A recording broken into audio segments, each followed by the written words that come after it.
ಜುಲೈಯಲ್ಲಿ ನಾವು ಎಷ್ಟು ಸೇವ್ ಮಾಡಬೇಕು ಅಂತ ಪ್ಲ್ಯಾನ್ ಮಾಡಿದ್ದೀವಿ? ಅದು ಜೂನ್‌ಗಿಂತ ಜಾಸ್ತಿ ಇದೆಯಾ? ಕಡಿಮೆ ಇದೆಯಾ? ಯಾಕೆ ಜಾಸ್ತಿ ಇಲ್ಲ ಕಡಿಮೆ ಮಾಡಿದ್ದೀವಿ ಅಂತ ಎಲ್ಲ ತಿಳ್ಕೊಳ್ಳೋಕ್ಕೆ ಈ ವಿಡಿಯೋ. ಬನ್ನಿ ವಿಡಿಯೋ ಒಳಗಡೆ ಹೋಗೋಣ. ಎಲ್ರಿಗೂ ನಮಸ್ಕಾರ. ನಾನು ವಿನೋದ್. ಇದು ನನ್ನ ಚಾನಲ್ ನನ್ನ ಆರ್ಥಿಕ ಹಾದಿ. ಸೊ 3 ವರ್ಷದಲ್ಲಿ 1 ಕೋಟಿ ಸೇರ್ಸಕ್ಕೆ ನಾವು ಶುರು ಮಾಡಿ 4 ತಿಂಗಳು ಮುಗೀತು. ಡೇ ಪ್ರಕಾರ ಹೇಳಬೇಕಂದ್ರೆ ಇವತ್ತು ಆಲ್ಮೋಸ್ಟ್ ದಿನ 126. ಸೊ ನಿಮ್ಗೆ ಆಲ್ರೆಡಿ ಗೊತ್ತು, ಮಾರ್ಚಲ್ಲಿ ಶುರು ಮಾಡಿದ್ವಿ. ಒಂದು 11,000 ಇಂದ ಶುರು ಮಾಡಿದ ಜರ್ನಿ ಜೂನಲ್ಲಿ ಆಲ್ಮೋಸ್ಟ್ 40,000 ನಮ್ಮ ಸೇವಿಂಗ್ಸ್ ಟಾರ್ಗೆಟ್ ಇತ್ತು. ಅದನ್ನು ಸಕ್ಸಸ್ಫುಲ್ಲಾಗಿ ಸೇವ್ ಮಾಡಿದ್ದೀವಿ. ಬ್ಯಾಂಕ್ ಅಕೌಂಟಲ್ಲೂ ಹಾಕಾಯಿತು ಅಲ್ವಾ? ಸೊ ನಾನು ಜುಲೈಯಲ್ಲಿ ಎಷ್ಟು ಸೇವ್ ಮಾಡೋಣ ಅಂತ ಯೋಚನೆ ಮಾಡ್ತಿದ್ದೆ. ಒಂದು, ನಮಗಿರೋ ಕೆಪಬಿಲಿಟಿ ಒಳಗಡೆ ಸೇವ್ ಮಾಡಬೇಕು. ಇನ್ನೊಂದು, ನಾ ಹೇಳಿದ್ನಲ್ಲ, ಒಂದು ಚೂರಾದರೂ ಹೋದ ತಿಂಗಳಿಗಿಂತ ಜಾಸ್ತಿ ಸೇವ್ ಮಾಡಬೇಕು ಅಲ್ಲ. ಸೊ ಎಷ್ಟು ಅಂತ ಪ್ಲ್ಯಾನ್ ಮಾಡಿದಾಗ ನಾನು ಫಿಕ್ಸ್ ಆಗಿದ್ದ ನಂಬರ್ ಏನು ಅಂತ ಹೇಳ್ತೀನಿ. ಒಂದು ನಿಮಿಷದಲ್ಲಿ ನಾನು ಹೇಳ್ಬಿಡ್ತೀನಿ. ಸೊ ಅದಕ್ಕೆ ಮುಂಚೆ ಈ ತಿಂಗಳು ನಾನು ಹೋದ ತಿಂಗಳಿಗಿಂತ ಸ್ವಲ್ಪ ಎಕ್ಸ್ಟ್ರಾ ಸೇವ್ ಮಾಡ್ತಾ ಇದ್ದೀನಿ. ಸೊ ಎಕ್ಸ್ಟ್ರಾ ಸೇವ್ ಮಾಡೋ ಉದ್ದೇಶ ಏನು ಅಂದರೆ, ಒಂದು ಚೂರಾದರೂ ನಾವು ಎಕ್ಸ್ಟ್ರಾ ಸೇವ್ ಮಾಡಿದ್ರೆ ಅದು ನಮ್ಮನ್ನು, ಇವಾಗ ನಾವು ಒಂದು 10 ಕಿಲೋಮೀಟರ್ ಓಡೋಕ್ಕೆ ಶುರು ಮಾಡ್ತೀವಿ ಅಂತ ಇಟ್ಕೊಳ್ಳೋಣ ಸ್ಪೀಡಲ್ಲಿ. ನಮ್ಮ ಡಿಸ್ಟೆನ್ಸ್ 20 ಕಿಲೋಮೀಟರ್ ಇದೆ ಅಂತ ಇಟ್ಕೊಳ್ಳಿ. 10 ಕಿಲೋಮೀಟರ್ 1 ಅವರ್ಗೆ ನೀವು ಓಡಿದ್ರೆ 20 ಕಿಲೋಮೀಟರ್ 2 ಅವರಲ್ಲಿ ಓಡ್ಬೋದು. ಕರೆಕ್ಟಾ? ಅದೇ 10 ಕಿಲೋಮೀಟರ್ ನೀವು 1 ಅವರಲ್ಲಿ ಓಡಿ, ಇನ್ನೊಂದು ಕಿಲೋಮೀಟ್ರ್ ಸ್ವಲ್ಪ ಫಾಸ್ಟಾಗಿ ಓಡೋಕ್ಕೆ ಶುರು ಮಾಡಿದ್ರೆ ಆ 10 ಕಿಲೋಮೀಟ್ರನ್ನ ನೀವು ಮೇ ಬಿ 1 ಅವರ್ಗಿಂತ ಮುಂಚೆನೇ ತಲುಪ್ಬೋದು. ಕರೆಕ್ಟಾ? ವಿಚ್ ಇಸ್ 20 ಕಿಲೋಮೀಟರ್ನ ನೀವು ಒಂದು 2 ಅವರ್ ತೊಗೊಳ್ಬೋದು, ಮೇ ಬಿ 1.25 ಅವರ್ 1.5 ಅವರಲ್ಲೂ ತಲುಪ್ಬೋದು. ಅದೇ ನನ್ನ ಪ್ಲ್ಯಾನ್.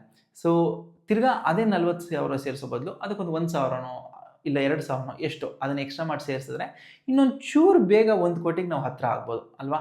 ಖಂಡಿತ ಕಷ್ಟ, ತುಂಬ ಡಿಸಿಪ್ಲಿನ್ ಬೇಕು. ಆಮೇಲೆ ದುಡ್ಡು ಅನ್ನೋದು ಡಿಸಿಪ್ಲಿನ್ ಮಾತ್ರ ಇದ್ದರೆ ಆಗಲ್ಲ. ತಿರ್ಗಾ ಅದನ್ನು ನಾವು ಇನ್ಕಮ್ ಪ್ಲ್ಯಾನ್ ಮಾಡಬೇಕು, ಎಕ್ಸ್ಪೆನ್ಸ್ ಪ್ಲ್ಯಾನ್ ಮಾಡಬೇಕು, ಬೇರೆ ಡಿಸ್ಟ್ರಾಕ್ಟ್ ಆಗದಿರೋ ಥರ ನೋಡ್ಕೋಬೇಕು. ಸೊ ಅದೆಲ್ಲ ಇದೆ. ಸೊ ಅದೆಲ್ಲ ನಾನು ಪ್ಲ್ಯಾನ್ ಮಾಡಿ ಈ ತಿಂಗಳು ನಾನು ನನ್ನ ಕರೆಂಟ್ ಇರೋ ಎಕ್ಸ್ಪೆನ್ಸಸ್ ಪ್ರಕಾರ ಸೇವ್ ಮಾಡೋಕ್ಕೆ ಪ್ಲ್ಯಾನ್ ಮಾಡಿರೋದು ಬಂದು 45,000 ರುಪೀಸ್. ಸೊ ಲಾಸ್ಟ್ ಮಂತ್ ಅಂದರೆ ಜೂನ್ 2026 ನಾವು ಸೇವ್ ಮಾಡೋಕ್ಕೆ ಇಟ್ಟು ಟಾರ್ಗೆಟ್ 40,000 ರುಪೀಸ್.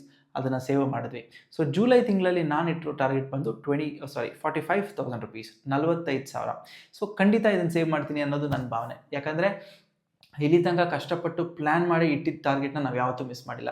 ಸೊ ಅದೇ ಥರ ಈ ತಿಂಗಳು ಮಿಸ್ ಮಾಡಲ್ಲ ಅಂತ ಅನ್ಕೋತೀನಿ. ಬಟ್ ಗೊತ್ತಾಗ್ಬಿಡುತ್ತೆ. ಹಾರ್ಡ್ಲಿ ಇವತ್ತು 8ನೇ ತಾರೀಕಲ್ಲ. ಸೊ ಇನ್ನೊಂದು 22-23 ದಿವಸದಲ್ಲಿ ಗೊತ್ತಾಗುತ್ತೆ. ಸೊ ನೋಡೋಣ, ಈ ಸತಿನೂ ಅಷ್ಟೇ ಡಿಸಿಪ್ಲಿನಿಂದ ಶಿಸ್ತಿಂದ ನಾನು ಸೇವ್ ಮಾಡ್ತೀನಿ ಅಂತ ನೋಡೋಣ ಅಂದ್ಕೊಂಡಿದ್ದೀನಿ ನಾನು. ಸೊ ಹೆಂಗಿದ್ರು ನನ್ನ ಜರ್ನಿ ಹೇಗಿರುತ್ತೆ ಈ ತಿಂಗಳು ಅಂತ ನೋಡೋಕ್ಕೆ ನೀವೆಲ್ಲ ನನ್ನ ಜೊತೆ ಇದ್ದೀರಾ. ಸೊ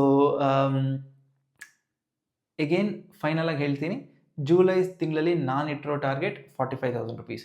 ಈ ಟಾರ್ಗೆಟ್ ಬಗ್ಗೆ ನಿಮ್ಗೆ ಅನ್ಸುತ್ತೆ? ಇದನ್ನು ನಾನು ಸೇವ್ ಮಾಡ್ತೀನಿ ಅನ್ಸುತ್ತಾ, ಇಲ್ಲ ಅನ್ಸುತ್ತಾ? ಎಸ್ ಅನ್ಸಿದ್ರೆ ಕಮೆಂಟಲ್ಲಿ ಎಸ್ ಅಂತ ಟೈಪ್ ಮಾಡಿ. ಮೋಸ್ಟ್ಲಿ ನೋ ಅನ್ಸಿದ್ರೆ ಕಮೆಂಟಲ್ಲಿ ನೋ ಅಂತ ಟೈಪ್ ಮಾಡಿ.